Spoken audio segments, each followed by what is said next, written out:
రాష్ట్రం సుభిక్షంగా ఉండాలంటే తెలంగాణ సర్కార్ పెట్టిన పథకాలు పేదోళ్ళందరికీ అంది మంచిగా సంబరంగా ఉండాలంటే కేసీఆర్ సార్ ఏం చేస్తాడో ఎరికే కదా. మీరు అనుకున్నట్టే యాగం చేస్తున్నాడు కేసీఆర్ సారు.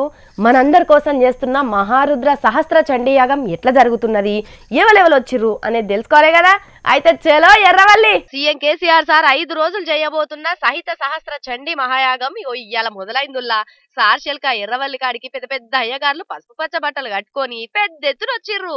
కేసీఆర్ సార్ పట్టు బట్టలు కట్టుకొని ఇంటావిని ఎంట పెట్టుకొని ఎర్రవల్లికి చేరుకున్నాడు. విశాఖ శారదా పీఠాధిపతి శ్రీ స్వరూపానందేంద్ర సరస్వతి కొబ్బరికాయ కొట్టి సీఎం కేసీఆర్ సార్ తోని గుమ్మడికాయ దిష్టి తీపిచ్చిండు.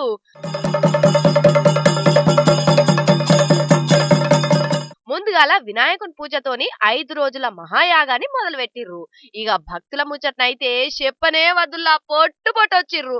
ఇప్పటికే అన్ని ఏర్పాట్లు చేసిన 3 యాగశాలలు, 16 హోమగుండాలు, 300 మంది వేద మంత్రాలు చదివే పండితులతోని మస్తు మస్తు జరుగుతున్నది. ఇక ఇంత పెద్ద ఎత్తున యాగం చేస్తుంటే మళ్ళా సీఎం కేసీఆర్ సార్ చేస్తుంటే రానోళ్ళుంటారులా. స్పీకర్ సారు, చైర్మన్ సార్ల కాన్నుంచి రాజకీయ నాయకులు చాలా మంది వచ్చిర్రు.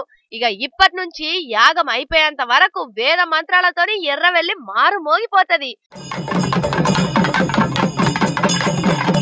అయ్యగార్ల దీవనార్తులు, మంత్రాలు, శృంగేరి పండితుల నడుమ తెలంగాణ రాష్ట్రం బాగు కొరకు అందరు సల్లగుండాలని కేసీఆర్ సార్ చేస్తున్న ఈ యాగం మంచిగా జరగాలని మనం కూడా కోరుకుందాం.